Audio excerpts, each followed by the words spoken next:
Everyone, दृष्टि के teaching exam YouTube channel में एक बार फिर से आपका स्वागत है। मैं हूं Geetanjali Shukla.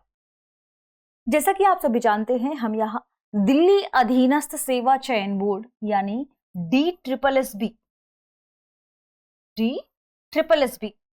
Delhi subordinates services selection board, इसके कुछ खास टॉपिक्स पर चर्चा करने वाले हैं। लेकिन किस विषय के खास टॉपिक पर चर्चा करने वाले हैं, तो हम DSSB की एग्जाम के लिहाज से भूगोल विषय यानी ज्योग्राफी विषय के कुछ खास टॉपिक्स को यहां देखेंगे। इस वजह से इस सीरीज को ध्यान रखिएगा, इस सीरीज का नाम क्या है? Concept talk series. किससे जुड़ी हुई? DSSB का जो सिलेबस है भूगोल का, भूगोल के सिलेबस में जो भी हमारे पास टॉपिक मेंशन है, उन टॉपिक से जुड़े हुए जो भी तथ्य आपको जानना जरूरी है, ताकि आप एग्जाम में आसानी से प्रश्नों को हल कर पाए, आसानी से प्रश्नों को डील कर पाए। उन टॉपिक्स को यहाँ हम चर्चा करेंगे, उन टॉपिक्स के बारे में जानने की कोशिश करेंगे। ठीक है, तो आज हम किस खास टॉपिक के बारे में चर्चा करेंगे? देखिए, हम जिस पृथ्वी में रह रहे हैं, क्योंकि हमारे पास भूगोल के सिलेबस में एक शब्द मेंशन है, पृथ्वी की उत्पत्ति। पृथ्वी की उत्पत्ति, और इससे भी पहले मेंशन है सौरमंडल, जिसमें आपको सौर मंडल के बारे में भी पढ़ना है। तो हम अभी हमारी पृथ्वी में है, और हमारी पृथ्वी कहां मौजूद है? सौरमंडल में। और सौरमंडल कहां पर मौजूद है? आकाश गंगाओं में, निहारिकाओं में, आकाश गंगा। ठीक है, आकाश गंगाओं की जब हम बात करते हैं, तो ये आकाश गंगा है, यह हमारी जो आकाश गंगा है मंदाकिनी, यह आकाश गंगा कहां पर है? ब्रह्मांड में।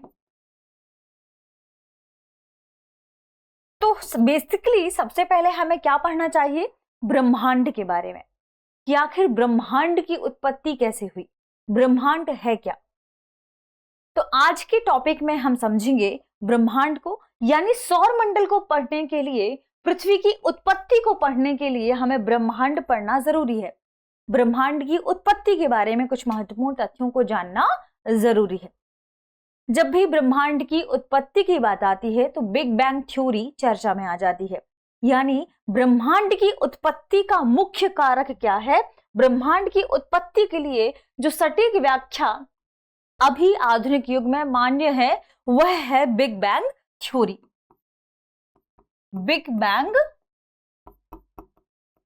थ्योरी, या आप कह सकते हैं बिग बैंग सिद्धांत, जिसे महाविस्फोटक सिद्धांत के नाम से भी जाना जाता है। महाविस्फोटक सिद्धांत, या इसे भीषण महाविस्फोट भी या भीषण विस्फोट भी कहा जाता है। तो ब्रह्मांड की उत्पत्ति के लिए जो बिग बैंग थ्योरी है, जो महाविस्फोटक सिद्धांत है, यह सिद्धांत क्या है? तो ये इंपॉर्टेंट है जानना। जब हम ब्रह्मांड की उत्पत्ति के बारे में बात करेंगे, बिग बैंग थ्योरी के बारे में बात करेंगे, तो हम डिटेल से सारी चीजें समझने की कोशिश करते हैं, और धीरे धीरे हम इसे जानने की आगे कोशिश करते हैं। ठीक है, ध्यान रखिए, बिग बैंग थ्योरी जो आधुनिक समय में क्या है? मान्य है, क्योंकि ब्रह्मांड की उत्पत्ति के लिए दो लोगों ने अपनी धारणाएं दी। दो प्रकार के लोग आप कह सकते हैं। एक तो वे लोग जो क्या है? दार्शनिक रहे हैं, क्योंकि पहले के जमाने में वैज्ञानिक तो होते नहीं थे।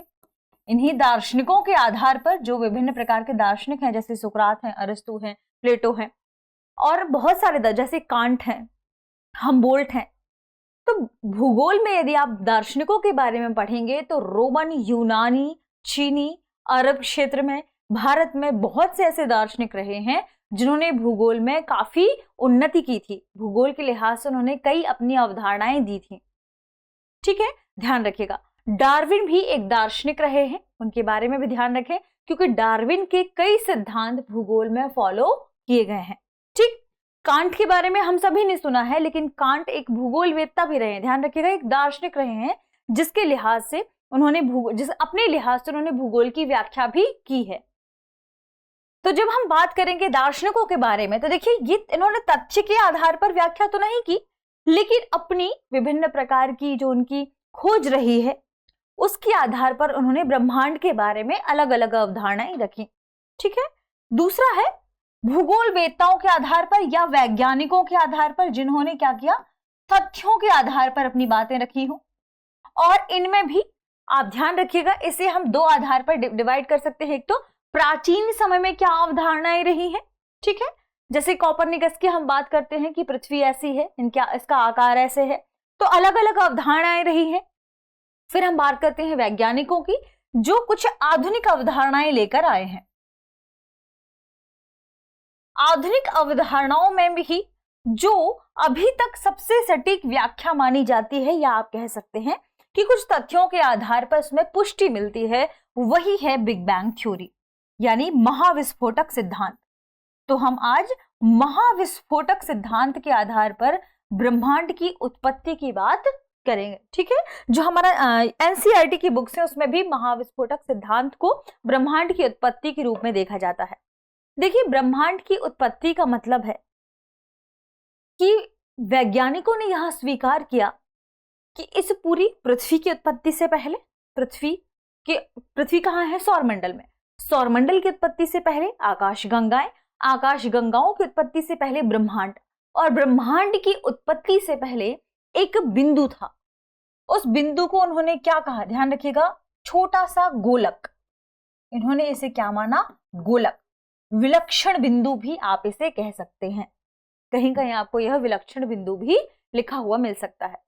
इसे एकाकी परमाणु के रूप में भी स्वीकार किया गया है, यानी इसे जब कई वैज्ञानिक डिफाइन करते हैं बिग बैंग थ्योरी को, तो एकाकी परमाणु भी मान लेते हैं, ठीक है। तो यह जो गोलक है बहुत छोटा सा पॉइंट है। इसके बारे में वैज्ञानिकों ने स्वीकार किया कि ब्रह्मांड की उत्पत्ति से पहले, यानी कब, अनंत काल में अंतरिक्ष में एक गोलक था, एक बिंदु था, एक एकाकी परमाणु था। ध्यान रखिए, कब की बात की जा रही है, ये अनंत काल की बात की जा रही है। अनंत काल में कब, कहां पर, अंतरिक्ष में। अंतरिक्ष में एक क्या था, एकाकी परमाणु, एक गोलक, एक बिंदु था, जिसे शून्य की अवधारणा के रूप में भी लोग मानते हैं।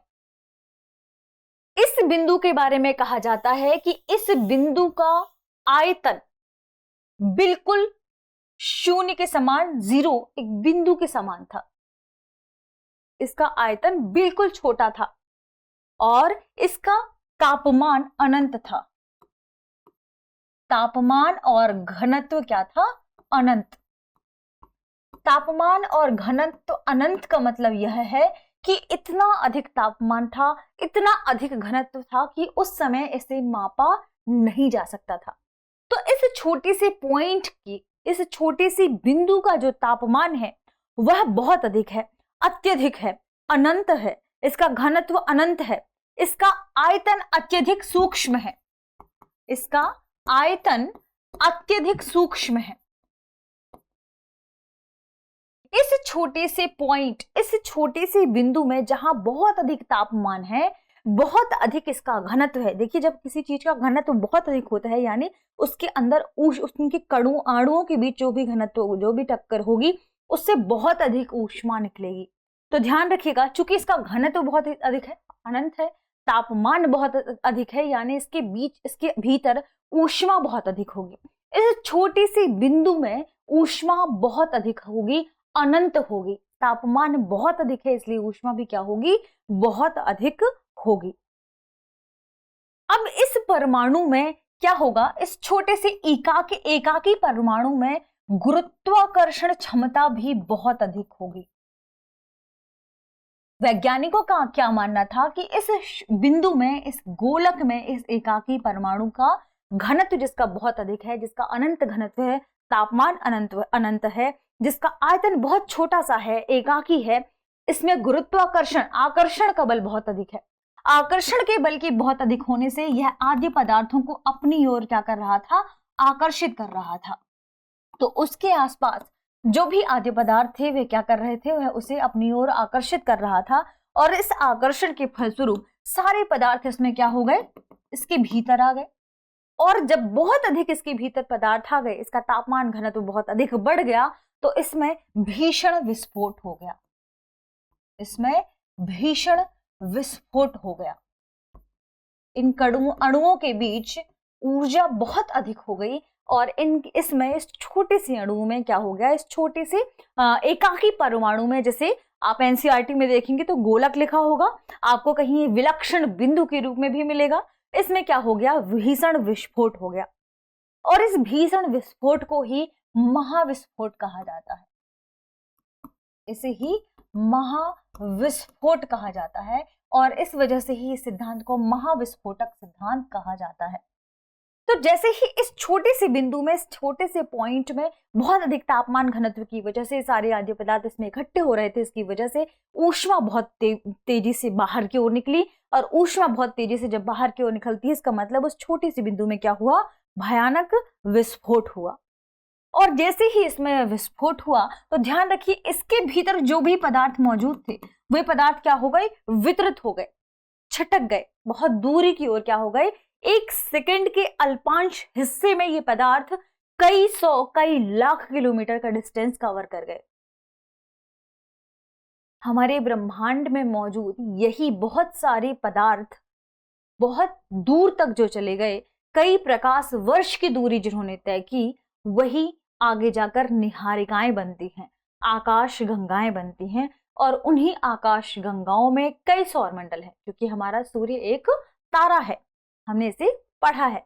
चूंकि सूर्य एक तारा है तो वही तारा, वही सूर्य चूंकि हमारे लिए क्या है, एक इंपॉर्टेंट फैक्टर है। ऐसे कई सौरमंडल होंगे जहां उनके अपने तारे होंगे और वे तारे क्या होंगे, सूर्य के समान होंगे। हो सकता है सूर्य से बड़े हों, क्योंकि सूर्य अभी हमारे नजदीक है, इस वजह से हमें सूर्य सबसे बड़ा नजर आता है, लेकिन सूर्य से भी बड़े आकार के तारे ब्रह्मांड में मौजूद होंगे और इसके अलावा अन्य सौरमंडल भी मौजूद होंगे। ठीक है, तो ध्यान रखिएगा, वैज्ञानिकों का मानना था कि इसमें भीषण विस्फोट हुआ और भीषण विस्फोट यानी महाविस्फोट के बाद जिसका पदार्थ था, इस छोटे से बिंदु का गोलक पदार्थ था, वह पदार्थ क्या हो गया, बहुत तेजी से विस्फोट की प्रक्रिया की वजह से छटक गया या वितरित हो गया। तो पदार्थ क्या हो गया, पदार्थ वितरित हो गया।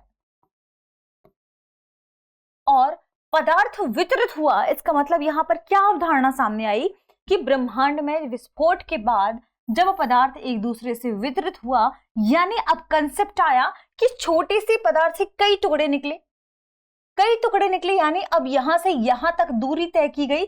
तो यह क्या है, यह समय है। एक क्षेत्र से दूसरे क्षेत्र तक एक पदार्थ के द्वारा कितने समय में दूरी तय की गई, यह क्या हुआ, समय।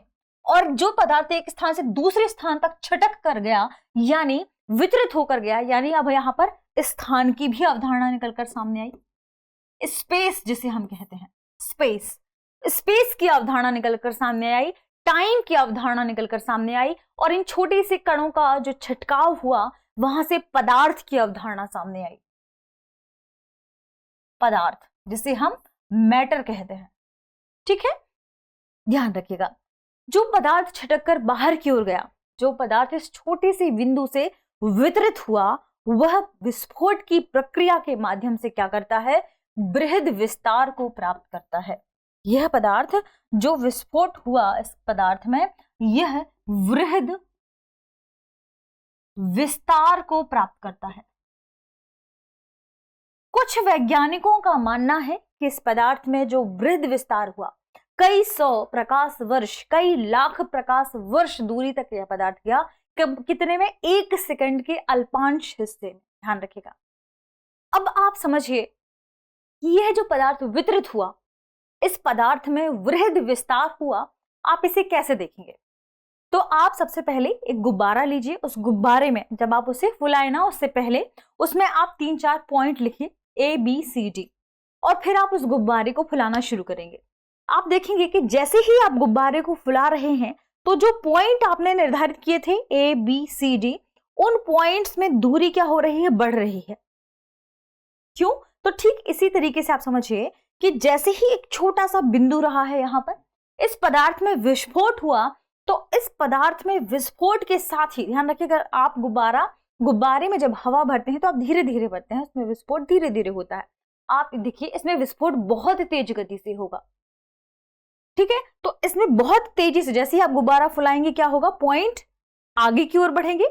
आपने जहां भी मार्क किया है उस मार्क के बीच का जो डिस्टेंस है, ए से बी की दूरी, बी से सी की दूरी, ये दूरियां भी लगातार बढ़ती जाएंगी। ऐसे ही यह निष्कर्ष निकाला गया कि जो पदार्थ वितरित हुआ था सेकंड के अल्पांश हिस्से में, इस पदार्थ में क्या हुआ, वृहद विस्तार हुआ। बहुत या कई लाख प्रकाश वर्ष की दूरी पदार्थ ने तय कर ली उस सेकंड में। और जब उस पदार्थ में वृहद विस्तार देखने को मिला तो वैज्ञानिकों ने यह देखा कि जिस घटना से यह वृहद विस्तार हुआ, आखिर यह घटना कितने वर्ष पहले हुई होगी।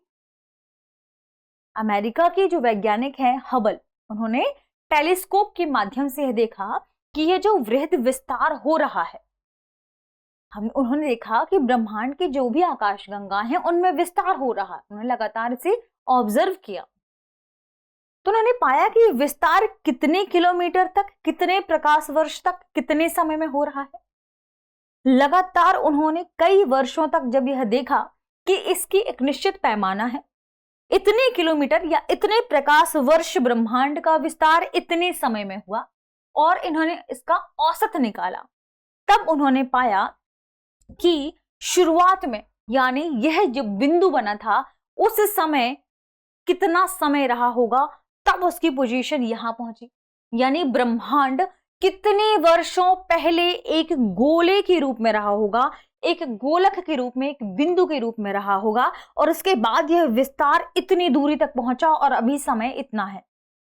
ठीक है, तो ऑब्जर्वेशन के माध्यम से, टेलीस्कोप के माध्यम से, तथ्यों के आधार पर यह समय की गणना की गई कि कितने समय वर्ष पहले, कितने वर्ष पहले यह जो ब्रह्मांड है अभी फैला है, विस्तारित है, जिसका लगातार विस्तार हो रहा है, यह एक गोलक, एक बिंदु के रूप में, एक मटर के दाने के रूप में रहा है।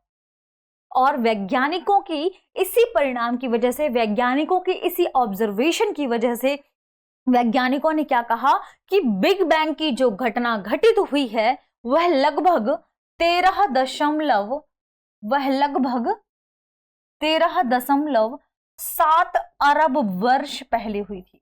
7 अरब वर्ष पहले हुई थी। 13.7 अरब वर्ष पहले यह घटना जो घटित हुई, उसी के फलस्वरूप क्या हुआ, ब्रह्मांड का विस्तार हुआ। इस घटना में क्या देखा गया कि सेकंड के अल्पांश हिस्से में पदार्थ बहुत तेजी से वितरित हुआ, और यह देखा गया उसी वितरण के फलस्वरूप क्या हो रहा है, आकाश गंगाओं के बीच की दूरी, आकाश गंगाओं के बीच की दूरी में विस्तार हो रहा है। बीच की दूरी में विस्तार हो रहा है, यानी आकाश गंगाओं के बीच की दूरी क्या हो रही है, बढ़ रही है। यह पॉइंट कब था, 13.7 अरब वर्ष पहले यह एक पॉइंट के रूप में था। अब जब इसके बाद बिग बैंग की घटना हुई, बिग बैंग का विस्फोट हुआ, उस विस्फोट के बाद लगातार क्या हो रहा है, जो ब्रह्मांड में वह पदार्थ थे जो वितरित होकर दूसरे स्थान तक गए, आकाश गंगाओं का वो निर्माण करते हैं, और यही आकाश गंगाएं जो बहुत दूर तक फैली हुई हैं, इनमें भी बीच बीच में क्या हो रहा है, विस्तार हो रहा है, ये स्पेस ले रही हैं। तो आप वो बलून वाला एग्जाम्पल ध्यान रखें, इसमें क्या हो रहा है, जैसे उन दो A B C D points के बीच में दूरी हो रही है, वह दूरी लगातार बढ़ रही है। यह दूरी लगातार क्या हो रही है, आकाश गंगाओं के बीच की दूरी अभी भी, आज भी यह ऑब्जर्व किया जा रहा है कि लगातार आकाश गंगाओं के बीच की दूरी क्या हो रही है, बढ़ रही है। यहां पर कुछ पदार्थ क्या था, ऊर्जा में परिवर्तित हो गया। ध्यान रखिएगा, यह पदार्थ जो विस्फोट हुआ था, आकाश गंगाओं की हम बात कर रहे हैं, इस विस्फोट के बाद आकाश गंगाओं की दूरी में जैसे ही परिवर्तन आ रहा है, दूरी बढ़ रही है, कुछ ऊर्जा क्या हुआ, कुछ यहां से जो ऊर्जा निकली वह ऊर्जा पदार्थ में परिवर्तित हो गई। ऊर्जा किस में परिवर्तित हो गई, ऊर्जा पदार्थ में परिवर्तित हो गई। जिन पदार्थों, जिन मैटर्स की बात हम यहां करते हैं, यानी कुछ कण हमें मिले जिन्हें बिल्कुल आधुनिक कण के रूप में माना जाता है। बहुत वर्ष पहले उन्हें बिल्कुल आधुनिक कण के रूप में देखा जाता था। ये एक है कण और दूसरे हैं प्रतिकण। ठीक है, ध्यान रखिएगा, एक है कण और दूसरे हैं प्रतिकण। प्रतिकण का मतलब यह है कि यहाँ दो छोटे छोटे कण टकराते हैं, टकराने के फलस्वरूप उनका अस्तित्व खत्म हो जाता है। कण यानी एक नॉर्मल कण मौजूद है, ध्यान रखिएगा, लेकिन बहुत सारे कण अब ढूंढ लिए गए हैं। पहले इलेक्ट्रॉन, प्रोटॉन, न्यूट्रॉन के बारे में ही चर्चा की जाती थी, लेकिन अब कई 30+ से भी अधिक कण देखे गए हैं। 30+ से भी अधिक अब कण देखने को मिले हैं, जिन्हें बिल्कुल प्रारंभिक कण के रूप में जाना जाता है। ठीक है, तो यहां हमने क्या बात की कि ऊर्जा पदार्थ में क्या हो गई, परिवर्तित हो गई। बिल्कुल छोटे से जिन हम कणों की बात कर रहे हैं वे ऊर्जा से ही निर्मित हुए हैं, ध्यान रखिएगा। इस वजह से हम इलेक्ट्रॉन, प्रोटॉन में आज भी कहते हैं कि एक में माइनस चार्ज है, एक में प्लस चार्ज है, एक न्यूट्रल है।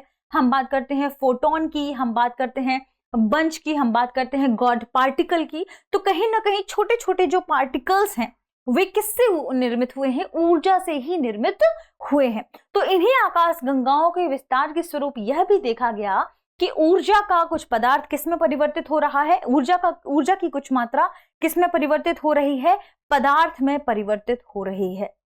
1 सेकंड के अल्पांश हिस्से के अंतर्गत क्या हो गया, यह विस्तार देखने को मिला, और जो यह पदार्थ में परिवर्तित हुई ऊष्मा, इसके फलस्वरूप देखने को मिलता है कि अल्पांश समय में, 1 सेकंड के अल्पांश समय में छोटे छोटे कणों का निर्माण होता है।